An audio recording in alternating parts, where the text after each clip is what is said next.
All right, let's jump right into it. Today, we are completely demystifying a topic that has generated a massive amount of hype and honestly a fair bit of confusion. We're diving deep into network automation for this explainer. But look, we're moving way beyond the buzzwords to see what this actually means for everyday operations. If you're sitting there thinking network automation is just about pushing configs faster so you can knock off early on a Friday, well, you're in for a surprise. It's really about fundamentally transforming how predictable, repeatable, and operationally efficient your entire network can be. Think about the absolute absurdity of where we've been for a minute. Back in 1994, we managed networks a very specific way. Fast forward 20 years to 2014, and what actually changed? Basically, we moved from Telnet to SSH. That's kinda it. We literally just traded unencrypted text for encrypted text, but kept the exact same manual line-by-line typing. I mean, while the rest of the IT world completely modernized how they manage servers and apps, network engineers were still out there manually clacking away at a terminal interface. It's slow, it's brittle, and quite frankly, it's way past time for us to evolve. So, here is our roadmap. We're going to hit the manual pain, why automation matters, a real-world 3-tier app scenario, read-only safety, the management evolution, and wrap up with avoiding mistakes. Section 1. The manual pain. Okay, let's address the elephant in the room for everyday network engineers, the human bottleneck. Right now, we have humans in the direct path of the network.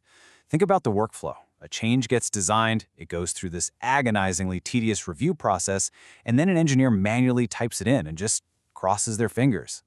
Network teams are manually managing switches, routers, firewalls, VLANs, routing, load balancer policies, you name it. And this manual pipeline, it creates a massive risk for typos. It creates inconsistency because every engineer has their own way of doing things, and it leads to incredibly slow change windows. Over time, every single device becomes its own unique snowflake, which makes the network so much harder to maintain, scale, and troubleshoot. Section 2. Why automation matters. So if we know the manual way is basically broken, let's talk about the actual paradigm shift. Automation is absolutely not just a speed upgrade. It actually delivers 3 core benefits. First, simplified architectures. Automation works best when your network design is standardized and repeatable. It forces you to stop creating those custom snowflake configs. Second, deterministic outcomes. When a properly tested script deploys a VLAN, it does it the exact same way every single time. It completely eliminates that catastrophic risk of someone fat-fingering a command at 2 a.m. And third, business agility. When the business needs new applications rolled out, the network team can finally say, yep, it's done, instead of, we'll schedule a maintenance window for sometime next month. Section 3. The 3-tier app scenario.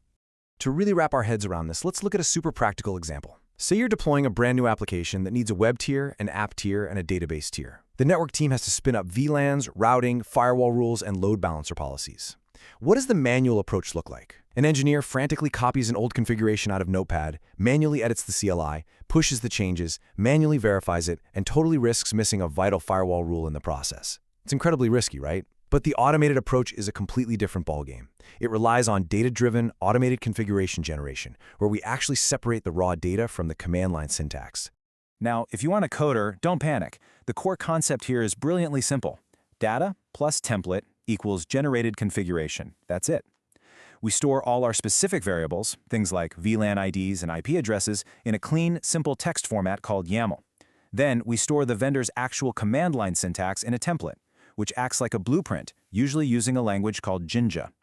Your automation tool simply mashes them together to generate perfectly consistent device configurations every single time. So here's how this builds into a rock-solid workflow for that 3-tier app we talked about. Step 1. The data for our web, app, and DB tiers get stored cleanly in YAML. Step 2. The templates generate the exact config files we need. Step 3. The automation tool automatically applies or stages the change across our switches and firewalls. And Step 4. This is the best part. Automated validation checks immediately confirm that the network is actually routing traffic correctly, and it kicks out an automated report for the team. It is fast, it's safe, and it's completely reliable. Section 4. Beyond pushing configurations. Look, I know what some of you are probably thinking. You're terrified of a script just going rogue, automatically pushing changes, and completely breaking your production network. And hey, that is a totally valid fear. So I want to heavily emphasize this point. Read-only automation is the absolute safest place to start. While full automation eventually covers device provisioning, massive migrations, and configuration management, you do not have to start there. You can automate data collection to instantly gather facts across 1,000 switches in seconds. You can automate compliance to verify the network actually matches your required standards. And you can automate troubleshooting to run really complex diagnostics. You're gathering massive insights without altering a single line of production code. Your new mantra is this: collect the right data at the right time in the right format. Automation lets you instantly pull structured data. We're talking interface counters, BGP routes, OSPF neighbors, MAC tables, VLAN tables, serial numbers, uptime, OS versions, all your device facts. Instead of you manually logging into 20 different routers and scraping messy text off a screen, your automation tool gathers exactly what you need and presents it beautifully. It empowers you to make immediate decisions, or you can use that data to auto-generate technical, audit, or management reports. Let's bring this to life with a real-world troubleshooting scenario. Imagine a massive OSPF routing issue hits right in the middle of a major outage. The manual approach? You've got a stressed-out engineer trying to remember to manually check OSPF subnets, verify MTUs match, check timers, validate authentication keys, and confirm the network type across a dozen devices, all while the clock is ticking. Now compare that to an instant automated compliance check. You fire off a single script, and it flawlessly validates every single one of those parameters across the entire network in seconds, instantly highlighting exactly where the mismatch is. Honestly, which method do you want in your corner during a P1 outage? Section 5. The Management Plane Evolution. To make all this automated magic actually happen, the way we talk to network devices had to evolve. Let's look at the timeline. SNMP from the 90s? It's great for basic monitoring, sure, but it is definitely not a modern real-time automation interface. CLI over SSH is obviously still super common, but the output is just raw text, which makes it notoriously difficult for a machine to parse reliably. The real game changer was NETCONF around 2006. It's a structured management protocol using XML and specific operations like get, getConfig, and editConfig. And today, we're living in the era of modern REST APIs. They're common on controllers and modern platforms using standard HTTP methods and returning clean, highly structured data like JSON or XML. This evolution is literally what makes reliable machine-to-machine automation possible. And hey, we need to clear up a massive industry misconception right now. A lot of folks think that buying a shiny new software-defined networking or SDN controller means they don't need automation anymore.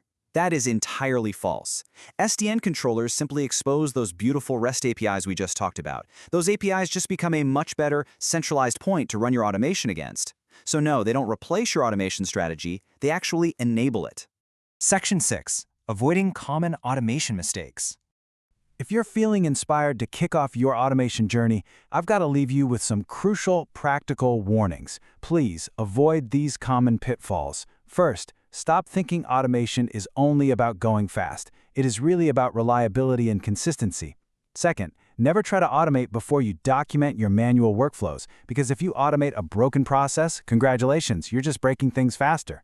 Third, do not automate a messy, undocumented architecture full of snowflake configs. You have to standardize first.